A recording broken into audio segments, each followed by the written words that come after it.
Assalamualaikum warahmatullahi wabarakatuh.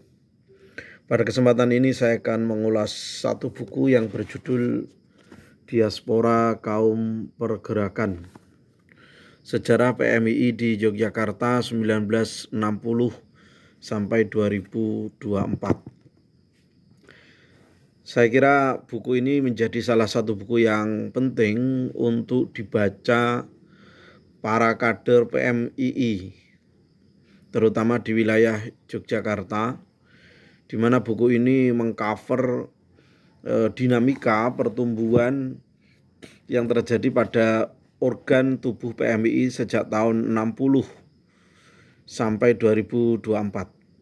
Tentu saja sejak deklarasi PMII tahun 60, setahun kemudian, tidak nyampe bahkan, cabang di Yogyakarta telah berdiri. Satu di antara 13 cabang PMII yang berdiri. Kenapa buku ini menjadi penting untuk dibaca? Berdasarkan pembacaan saya, buku ini mengcover dinamika yang terjadi sejak tahun 60 sampai paling tidak 2024. Termasuk di dalamnya mencatat nama-nama penting tokoh-tokoh awal PMII yang membadani berdirinya PMII di Yogyakarta. Gerakan PMII atau yang membadani PMII di sini disebutkan pada angkatan awal paling tidak ada 67 orang gitu. Termasuk diantaranya Ibu Sinta Nuriyah Wahid atau istrinya Gus Dur, itu di angkatan awal. Pak Masdar Farid tentu saja. Kemudian Profesor Kiai Haji Said Akil itu pernah terlibat PMI di Yogyakarta. Kemudian Pak As'ad Said Ali, Slamet Effendi Yusuf, dan Profesor Mahasin. Dan masih banyak nama-nama yang tidak bisa saya sebutkan satu persatu. Nah, di antara yang dibahas dari buku ini awal-awal tokoh yang membadani itu. Kemudian yang unik bahwa Yogyakarta menjadi core gerakan sosial, PMI ini menjadi salah satu motor terjadinya perubahan sosial itu.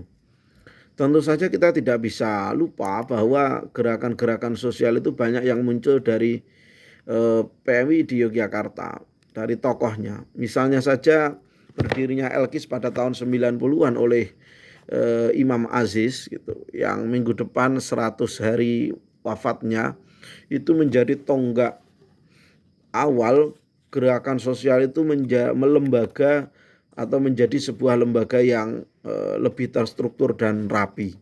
Dengan Elkisnya kita tidak bisa memungkiri peran-peran literasi, peran advokasi, dan juga tentu saja peran perubahan sosial yang dilakukan oleh Elkis gitu. Sampai hari ini barangkali Elkis masih eksis. Kemudian Imam Aziz juga sempat mendirikan syarikat gitu bersama rekan-rekannya dari kampus lain. Kemudian kita tentu juga tidak bisa melupakan munculnya gerakan-gerakan feminisme di tubuh PMII. Di Jogja sendiri ada Profesor Marhumah yang di sini dicatat Bu Emma Marhumah sebagai salah satu core gerakan kesetaraan gender di tubuh Korpri gitu. Di mana wacana gender ketika mulai naik di tahun 90-an juga, maka muncullah tokoh-tokoh kesetaraan gender di tubuh PMII. Banyak sekali nama-nama yang muncul dari tubuh PMII. Gitu.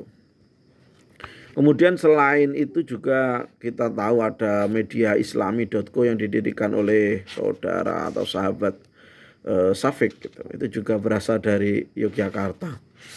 Kemudian FNKSDA itu juga dideklarasikan di Yogyakarta oleh orang-orang PMII sebagian besar. Dan masih banyak sekali yang bisa kita lihat di buku ini. Misalnya saja Munas di Jogja, di mana ada inisiasi PMII memisahkan diri dari tubuh NU gitu, yang berakhir pada deklarasi Munarjati. Anda bisa menonton di video saya sebelumnya. Itu juga merupakan godokan-godokan yang ada dari Yogyakarta, dan tentu saja tokohnya adalah Slamet Effendi Yusuf gitu, yang saat itu menyampaikan pidato tentang pentingnya PMII memisahkan diri dari NU saat itu. Nah, gerakan-gerakan sosial yang dimotori oleh kader-kader di Jogja itu diantaranya adalah gerakan misalnya musyawarah besar warga NU yang dulu pernah terjadi di Cirebon. Itu banyak sekali tokoh-tokoh yang muncul dari Yogyakarta. Kemudian juga gerakan-gerakan oposisi, suara, advokasi itu banyak sekali muncul dari Yogyakarta. Nah, sampai hari ini paling tidak PMII di Yogyakarta telah mulai membuka komisariat di beberapa kampus swasta seperti di UPN yang sekarang menjadi negeri tentu saja, kemudian di UNU, kemudian di ANNUR, IIK ANNUR, kemudian di STAIO, dan beberapa komisariat lain yang tidak bisa kita sebutkan satu persatu. Buku ini sekali lagi saya sampaikan, buku ini cukup gemuk gitu ya, gemuk, banyak yang ditangkap gitu. Tapi kalau Anda ingin mencatat secara detail siapa nama-nama tokohnya yang berperan, maka buku ini menjadi penting sebagai pintu masuk gitu, untuk meneliti lebih jauh siapa tokoh-tokoh yang berperan pada saat itu. Dan tentu saja kita dengan membaca buku ini akan tahu siapa sebenarnya penumpang gelap dalam pergerakan itu yang tiba-tiba mengaku sebagai orang PMII, namun sebenarnya tidak punya jabatan strategis pada masa pergerakan. Atau tiba-tiba dia menjadi seorang tokoh yang ketika diundang dia mengaku-ngaku menjadi saya dulu aktif di PMII, tapi buku ini mencatat apakah orang itu ada atau tidak gitu ya.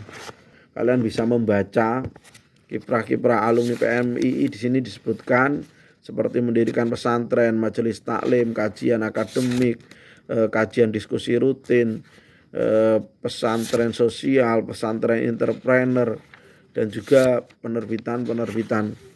Itu kiprah alumni PMII di Yogyakarta. Dan tentu saja buku ini juga sebaiknya dibaca oleh kader-kader baru dari PMII, bahwa kalian tidak perlu khawatir untuk jadi apa gitu ketika kalian ikut PMII. Oke, terima kasih. Kalau kalian tertarik dengan buku ini, kalian bisa komentar, bisa PM, dan akan secara detail kita bahas pelan-pelan. Terima kasih. Salam literasi.